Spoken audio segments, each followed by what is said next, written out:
Success mission या चॅनलवर आपल्या सर्वांचे स्वागत आहे. तर CTETची जी परीक्षा आहे ती 31 जानेवारी 2021 या दिवशी होणार आहे.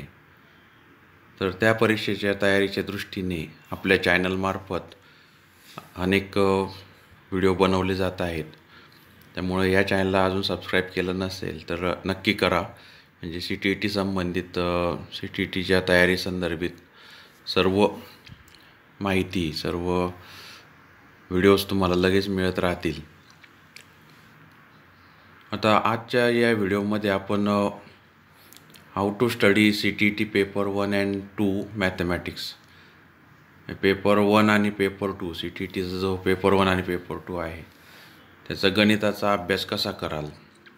तर पेपर 1 हा प्रायमरी टीचरसाठी असतो, प्राथमिक शिक्षकांसाठी.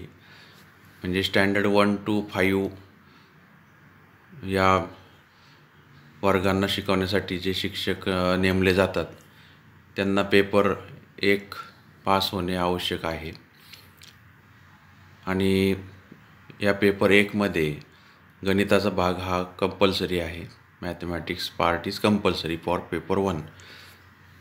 त्यामुळं सर्वांनाच CTET पेपर 1साठी मॅथमॅटिक्सचा अभ्यास करावा लागणार आहे, गणिताचा अभ्यास करावा लागणार आहे. आणि पेपर 1मधलं गणित हे फारच सोपं आहे.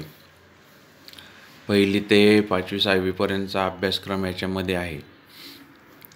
आणि paper 2 for secondary teacher standard 6 to 8. Paper 2 जो आहे CTETचा तो माध्यमिक शिक्षकांसाठी म्हणजे इयत्ता 6वी ते 8वीसाठी आहे. तर माध्यमिक शिक्षक किंवा त्याला आपण उच्च प्राथमिक विभाग म्हणू शकतो 6वी ते 8वीला. तर यासाठी जे शिक्षक नेमले जातात त्यांना पेपर 2 पास होणे आवश्यक आहे. तर यामध्ये गणित हा विषय जे BSc B.Ed झालेले आहेत किंवा सायन्स फॅकल्टीमधून BSc किंवा BE झालेले आहेत आणि ज्यांचं मॅथ्स B.Edला मेथड आहे, मॅथ्स सायन्स यापैकी जी मेथड आहे त्यांना सायन्स मॅथ्स घ्यावं लागतं. त्यांच्यासाठी पेपर 2 कंपल्सरी आहे आणि पेपर 2मध्ये मॅथमॅटिक्स कंपल्सरी आहे. तर यामध्ये आपण आज पेपर 1चा गणिताचा सिलेबस काय आहे आणि त्याचा अभ्यास कसा करावा आणि पेपर 2चा गणित सिलेबस काय आहे आणि त्याचा अभ्यास कसा करावा हे पाहणार आहोत. आता पेपर 1मध्ये गणिताचा अभ्यासक्रम याच्यामध्ये 30 प्रश्न येत असतात.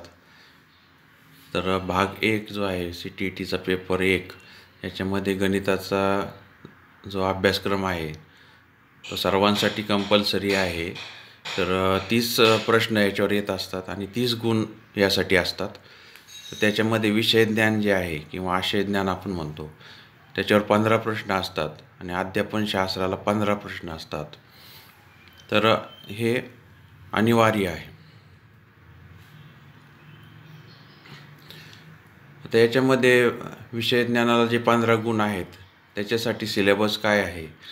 तर पहिलं जे आहे त्याच्यामध्ये जॉमेट्री आहे, भूमिती. तर जॉमेट्रीमध्ये आपण आकार आणि अवकाशीय आकलन म्हणजे शेप्स अँड स्पॅशियल अंडरस्टँडिंग याच्यावर काही प्रश्न असतात. म्हणजे वेगवेगळे जे आकार आहेत याच्यावर प्रश्न आहेत की आपल्या अवतीभोवती आपण जे आकार पाहतो, समजा गोल आहे, त्रिकोण, चौकोन आहेत, तर त्याचं जे भूमितीय आकार जे आपण पाहतो तर इष्टिकाचित्ते आहे, वृत्तचित्ते आहे. तर हे आकार तुम्हाला ओळखता आले पाहिजे. तर त्याच्यावर काही प्रश्न विचारले जातात. तर तुम्हाला त्याची माहिती आपल्या व्हिडिओमार्फत सुद्धा मिळत राहील आणि आपले जे पाठ्यपुस्तक आहे त्याच्यामध्ये सुद्धा याची माहिती आहे. त्यानंतर सॉलिड्स अराउंड अस म्हणजे आपल्या सभोवतीचे घन, म्हणजे कोणते घन आपण पाहतो आपल्या अवतीभोवती. तर काही गोल असतात, काही वृत्तचित्ते असतात, इष्टिकाचित्ते असतात. म्हणजे आपण जो क्रिकेटचा बॉल आहे, फुटबॉल आहे, हे गोल आहेत, शंकू आकार आपण पाहतो. तर आईस्क्रीम कोन जो आहे किंवा जोकरची कॅप आहे ते याचे शंकूचे उदाहरणं आहेत.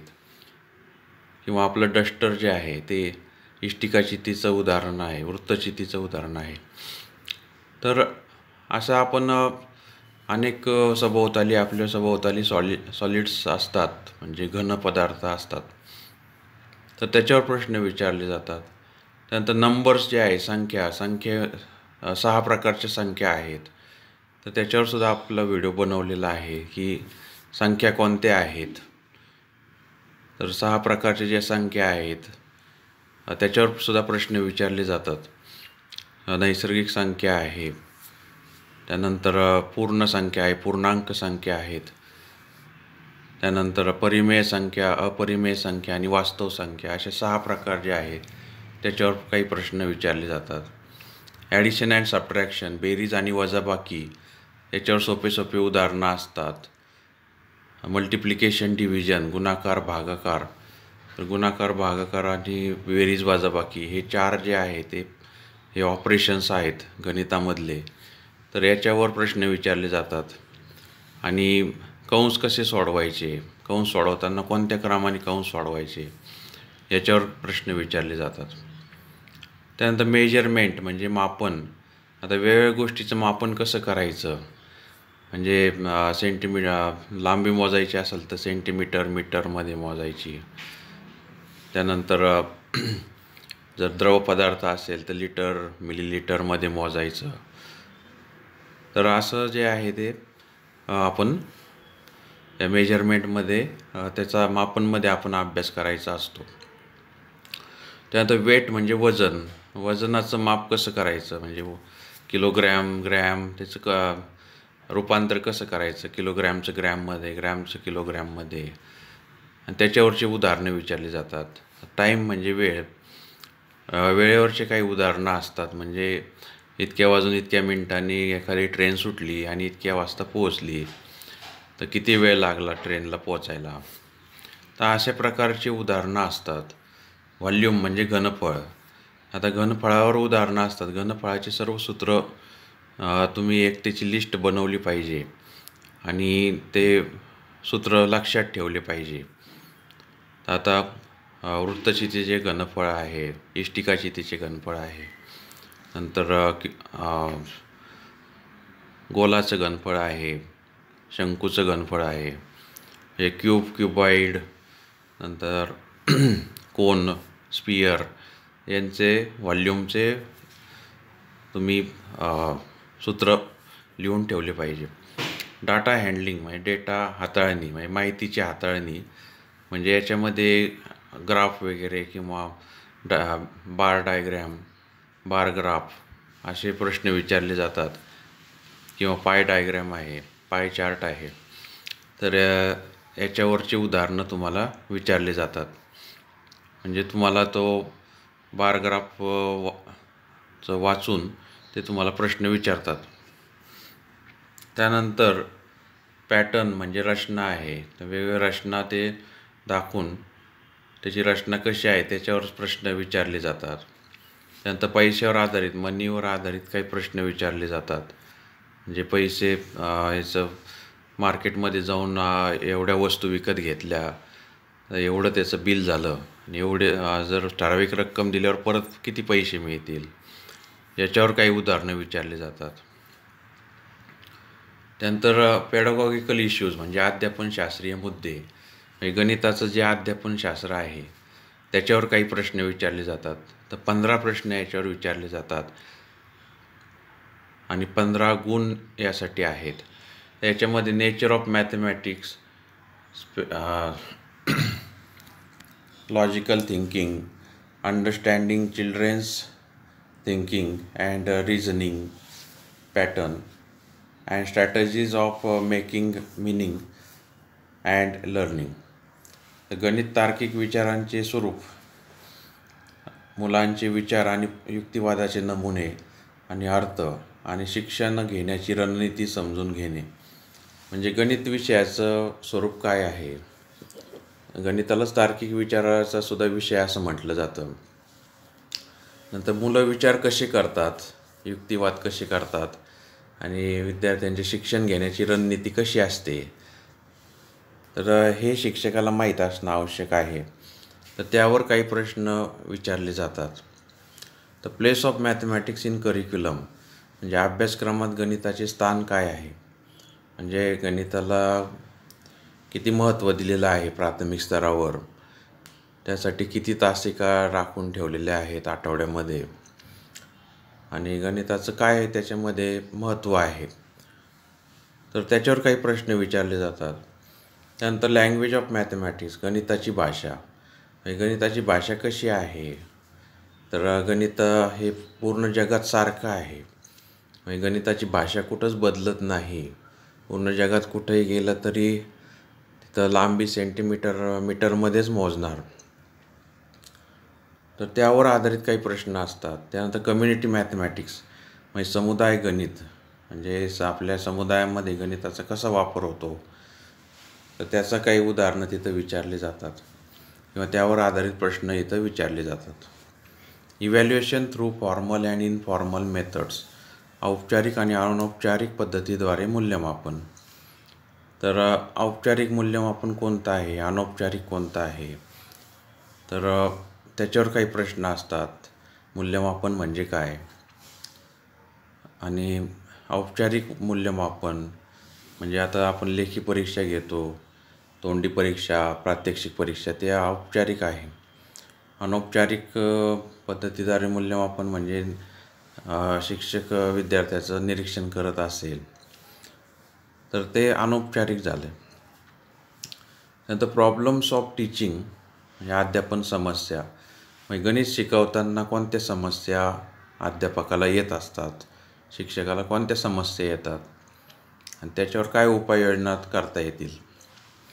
नंतर error analysis and related aspects of learning and teaching म्हणजे त्रुटी विश्लेषण आणि अध्ययन आणि अध्यापन संबंधित बाबी, म्हणजे आपण ज्या चुका होतात विद्यार्थ्यांच्या त्याचं कसं विश्लेषण आपण करू शकतो आणि त्याच्यावर काय उपाययोजना आपण करू शकतो, आणि इतर अध्ययन आणि अध्यापनासंबंधित इतर कोणत्या बाबी आहेत ज्या शिक्षकाला माहीत असणं आवश्यक आहे. नंतर डायग्नोस्टिक अँड रिमेडियल टीचिंग निदानात्मक आणि उपचारात्मक अध्यापन. तर याच्यावरसुद्धा आपण एक व्हिडिओ बनवलेला आहे की विद्यार्थ्यांच्या चुकांचं निदान करणे आवश्यक आहे की विद्यार्थी का चुकतो, आणि त्याच्यावर उपचारात्मक अध्यापन करणे आवश्यक आहे. म्हणजे विद्यार्थ्यांची चुका शोधल्यानंतर त्यांना त्या चुकांचं निरसन करण्यासाठी एक प्रकारचं अध्यापन केलं जातं, विशेष प्रकारचं अध्यापन, तर त्याला उपचारात्मक अध्यापन म्हणतात. तर त्यावर हमखास प्रश्न विचारले जातात. त्यानंतर CTETचा जो दुसरा पेपर आहे तो मॅथमॅटिक्स टीचर 6 to 8साठी आहे. तर माध्यमिक शिक्षकांसाठी आहे 6वी ते 8वीसाठी. तर त्याच्यात 30 प्रश्न असतात, पण इथं कंटेंटला 20 क्वेश्चन आणि पेडागॉगीला 10 क्वेश्चन असतात. म्हणजे विषयज्ञानला 20 प्रश्न आणि अध्यापनशास्त्राला 10 प्रश्न असतात. आता याच्यामध्ये विषयज्ञान जे आहे ते 20 प्रश्न असतात. तर ते 20 प्रश्न कोणत्या मुद्द्यांवर येतात, त्याचा सिलेबस काय आहे, तर त्याच्यामध्ये पहिला जो आहे तो नंबर सिस्टीम म्हणजे संख्या प्रणाली आहे. म्हणजे कोणकोणत्या संख्या आहेत की ज्याचा अभ्यास आपण 6वी ते 8वीला करतो, तर त्या संख्यांचं एक ओळख, ती नोविंग आवर नंबर्स म्हणजे संख्या ओळख तुम्हाला असणं आवश्यक आहे. तर 6 प्रकारच्या संख्या असतात, तर ते 6 प्रकारच्या संख्या तुम्हाला माहीत पाहिजे, त्याची उदाहरणं तुम्हाला माहीत पाहिजे. त्यानंतर प्लेईंग विथ नंबर्स संख्यासह खेळ, म्हणजे त्याच्यावर वेगवेगळ्या क्रिया करायच्या, म्हणजे ॲडिशन, सबट्रॅक्शन म्हणजे बेरीज, वजाबाकी, गुणाकार, भागाकार. तर या क्रिया केल्यावर ते तुम्हाला ते उदाहरणं सोडवता आली पाहिजे. त्यानंतर होल नंबर्स म्हणजे पूर्ण संख्या. होल नंबर्स म्हणजे काय, तर होल नंबर्स 0, 1, 2, 3, 4 असे इन्फिनिटीपर्यंत होल नंबर असतात. तर ते होल नंबर्स तुम्हाला माहीत पाहिजे. आणि त्याच्यावरच्या क्रिया माहीत पाहिजे. ॲडिशन सबट्रॅक्शन कसं करतात, डिव्हिजन मल्टिप्लिकेशन. त्यानंतर निगेटिव्ह नंबर्स अँड इंटिजर्स म्हणजे ऋणसंख्या आणि पूर्णांक. तर हे सुद्धा इंटिजर्स हा जो आहे तो संख्यांचा प्रकार आहे, म्हणजे पूर्णांक संख्या. आणि निगेटिव्ह नंबर्स म्हणजे काय, तर मायनस चिन्ह जोडलेली जी संख्या आहे ती निगेटिव्ह नंबर्स आपण त्याला म्हणतो. त्यानंतर फ्रॅक्शन अल्जेब्रा म्हणजे अपूर्णांक बीजगणित. म्हणजे फ्रॅक्शन्स तुम्हाला माहीत पाहिजे, फ्रॅक्शन्स कसे लिहितात, फ्रॅक्शन्सचा अर्थ काय आहे, आणि फ्रॅक्शन्सवर बेरीज वजाबाकी गुणाकार भागाकार कसा करतात. 3/4 आहे, 1/5 आहे, हे काय आले फ्रॅक्शन्स आहेत. त्याच्यावर त्याची बेरीज कशी करायची, वजाबाकी कशी करायची, मल्टिप्लिकेशन, ॲडिशन, डिव्हिजन कशी करायची. त्यानंतर इंट्रोडक्शन टू अल्जेब्रा म्हणजे बीजगणिताचा परिचय. रेशो अँड प्रपोर्शन गुणोत्तर आणि प्रमाण. तर गुणोत्तर आणि प्रमाणावर काही उदाहरणं तिथं विचारली जातात.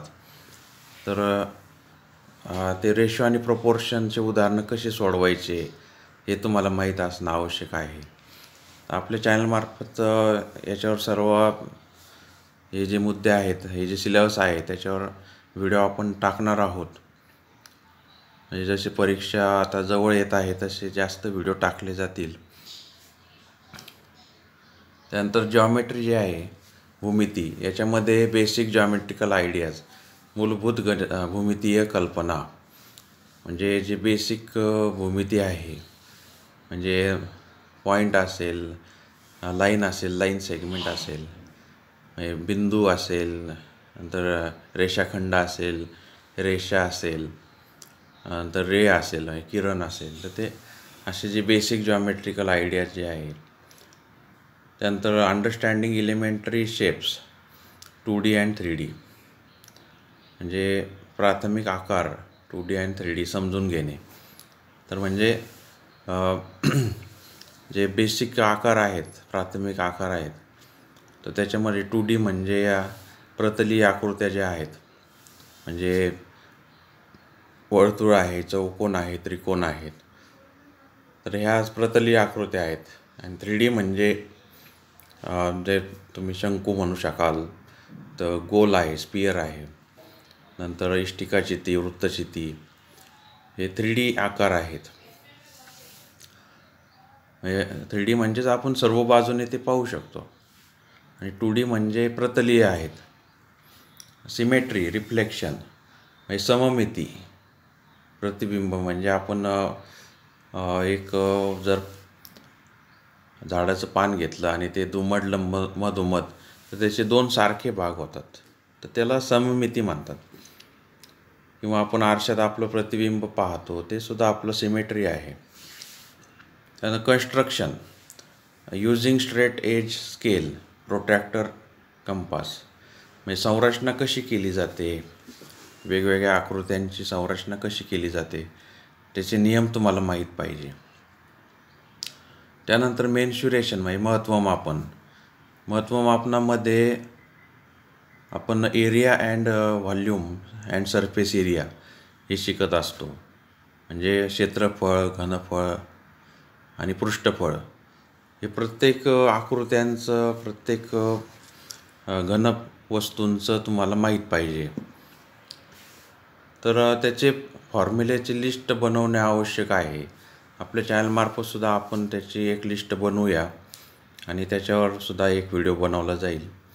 त्यानंतर डाटा हँडलिंग, डेटा हाताळणी किंवा माहितीची हाताळणी, याच्यामध्ये सुद्धा जे ग्राफ आहेत, आलेख आहेत, किंवा बार ग्राफ आहे, तर त्याच्यावर काही उदाहरणं विचारली जातात, किंवा पाय चार्ट आहे.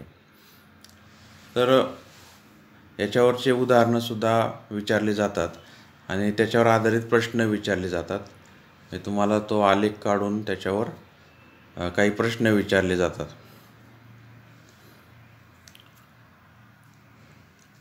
त्यानंतर पेडागॉगी जे आहे, अध्यापनशास्त्र, हे पेपर 2 मध्ये 10 गुणांना आहे. तर त्याच्यामध्ये नेचर ऑफ मॅथमॅटिक्स किंवा लॉजिकल थिंकिंग म्हणजे गणिताचे स्वरूप किंवा तार्किक विचार. म्हणजे गणिताचं स्वरूप कसं आहे, म्हणजे गणित हा विषय कसा आहे, तर त्याच्यावर काही प्रश्न विचारले जातात. त्यानंतर place of mathematics in curriculum, अभ्यासक्रमात गणिताचे स्थान. म्हणजे माध्यमिक स्तरावर किंवा 6वी ते 8वीच्या स्तरावर गणिताचं काय स्थान आहे अभ्यासक्रमामध्ये, त्याला किती गुण असतात आणि किती तासिका ठेवलेल्या असतात. त्यानंतर लँग्वेज ऑफ मॅथमॅटिक्स, गणिताची भाषा. गणिताची भाषा काय आहे, ही पूर्ण जगात सारखी आहे, तर त्याच्यावर काही प्रश्न विचारले जातात.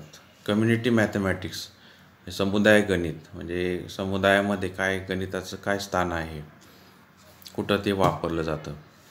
नंतर इव्हॅल्युएशन म्हणजे मूल्यमापन. तर गणितामध्ये मूल्यमापनात कसं केलं जातं, तर त्याचे किती प्रकार आहे मूल्यमापन करण्याचे, तर त्याच्यावर काही प्रश्न विचारले जातात. रिमेडियल टीचिंग म्हणजे उपचारात्मक अध्यापन. म्हणजे विद्यार्थ्यांच्या चुका शोधून काढणे आणि त्या चुका दूर करण्यासाठी उपचारात्मक अध्यापन करणे. प्रॉब्लेम ऑफ टीचिंग, अध्यापनातील समस्या. म्हणजे गणित अध्यापनामध्ये कोणत्या समस्या येतात, तर त्या समस्या माहीत असणं आवश्यक आहे आणि त्याच्यावर काय उपाययोजना करता येतील, तर त्याच्यावर आधारित काही प्रश्न विचारले जातात. तर अशा प्रकारे गणिताचा जो अभ्यासक्रम आहे तो पेपर 1 आणि पेपर 2साठी आहे आणि त्याचा अभ्यास कसा करावा हे थोडक्यामध्ये आपण इथं पाहिलेलं आहे. तर याच्यामध्ये आपण आपल्या सक्सेस मिशन या चॅनलमार्फत आपण या प्रत्येक मुद्द्यावर व्हिडिओ बनवणार आहोत आणि प्रत्येक मुद्द्याचं आपण विस्तृत सविस्तर तिथं आपण अभ्यास करणार आहोत. तर आपण सक्सेस मिशन या चॅनलला सबस्क्राईब केलं नसेल तर नक्की करा. तुम्हाला असे व्हिडिओ मिळत राहतील आणि हा व्हिडिओ आवडला असेल तर नक्कीच लाईक आणि शेअर करा. धन्यवाद.